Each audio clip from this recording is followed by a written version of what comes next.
1642, a baby named Isaac was born at Woolsthorpe, a village in Lincolnshire, England.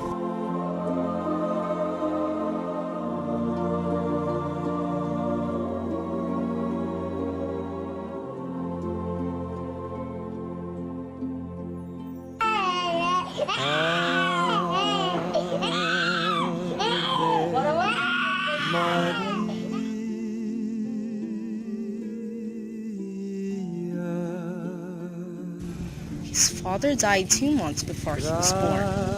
When he was 3 years old, his mother remarried and moved away, leaving Isaac in the care of his grandparents. Maria gratia plena,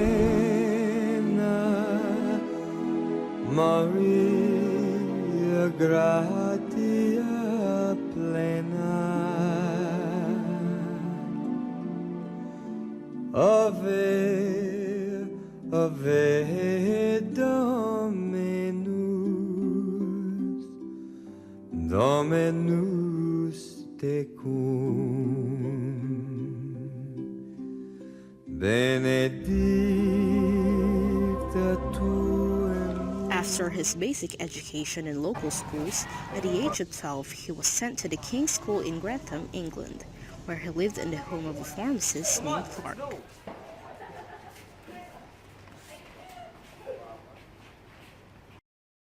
Sir, it's interesting down here, isn't it? Definitely. My daughter used to stay here. Here, meet my daughter. Bye. Bye.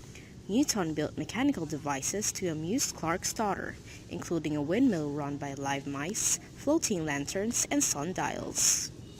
So incredible! Newton's stepfather died, so his mother returned to Woolsthorpe.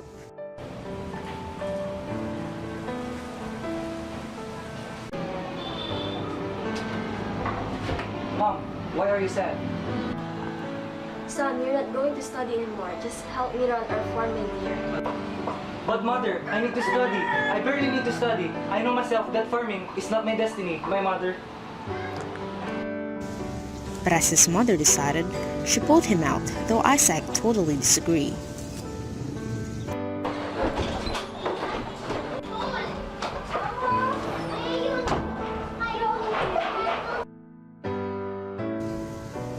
At the age of 19, he entered Trinity College in Cambridge, England. After receiving his bachelor's degree in 1663, Newton stayed on for his master's. But an outbreak of the plague, a highly infectious and deadly disease often carried by rats, caused the university to close. Newton returned to Woolsthorpe for 18 months, from 1665 to 1667, during which time he performed the basic experiments and did the thinking of his later work on gravitation and optics. The story of falling apples suggested the idea of gravitation to him seems to be true.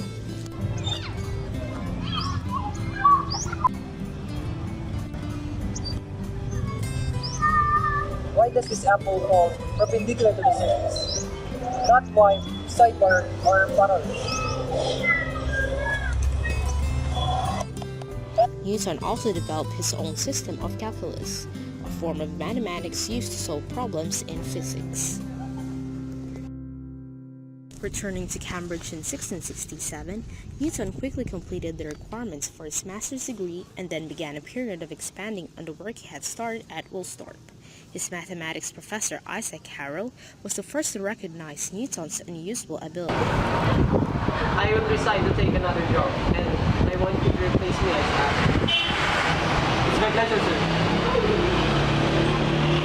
Barrow recommended Newton to take his place, and at the age of 27, Newton became a professor of mathematics and stayed in Trinity in the capacity for 27 years. This I offer, one of my models of our blending cluster. Oh, amazing! What an astonishing device. Can I try? Sure.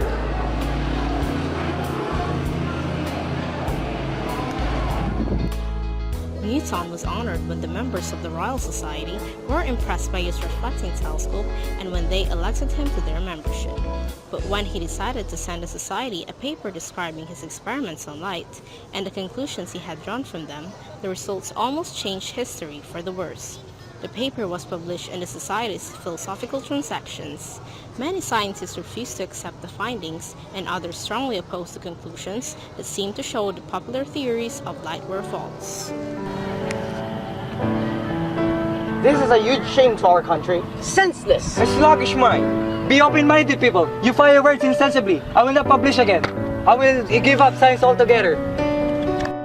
Several years later, at the urging of the astronomer Edmund Halley, Newton put together the results of his work on the laws of motion, which became the Great Principia. He made his greatest work and was completed in 18 months. It was first published in Latin in 1687 when Newton was 45. Its appearance established him as the leading scientist of his time, not only in England but in the entire Western world. In the Principia, Newton, with the law of universal gravitation, gave mathematical solutions to most of the problems relating to motion with which earlier scientists had struggled. After the publication of the Principia, Newton became depressed and lost his interest in scientific matters. He became interested in university politics and was elected a representative of the university in Parliament. Later, he asked his friends in London to help him obtain a government appointment.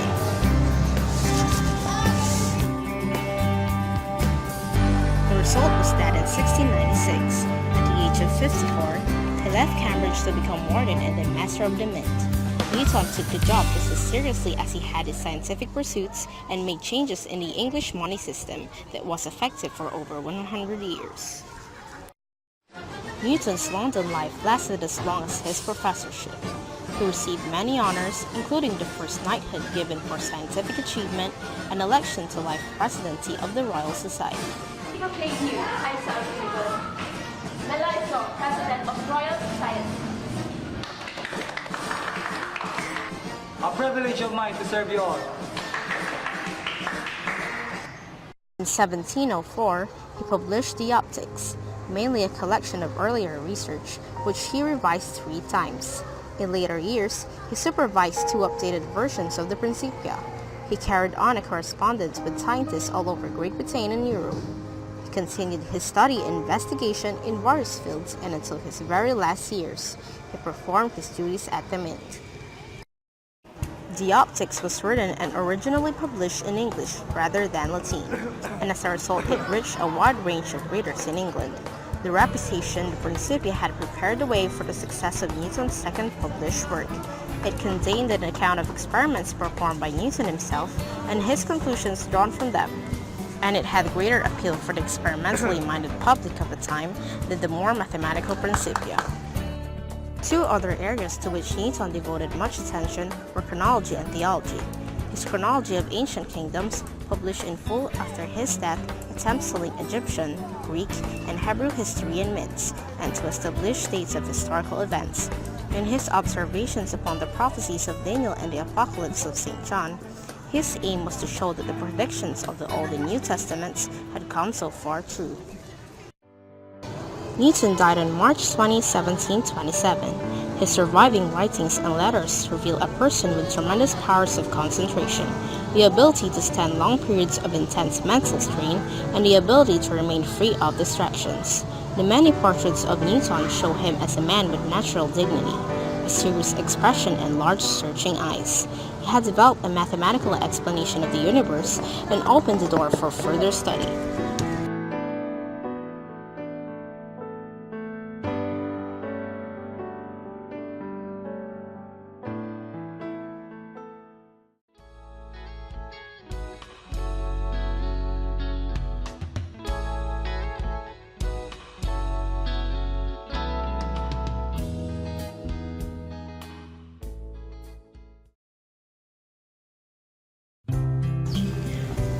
Born in England, never been married, has great contributions that unravel the secret of gravitation.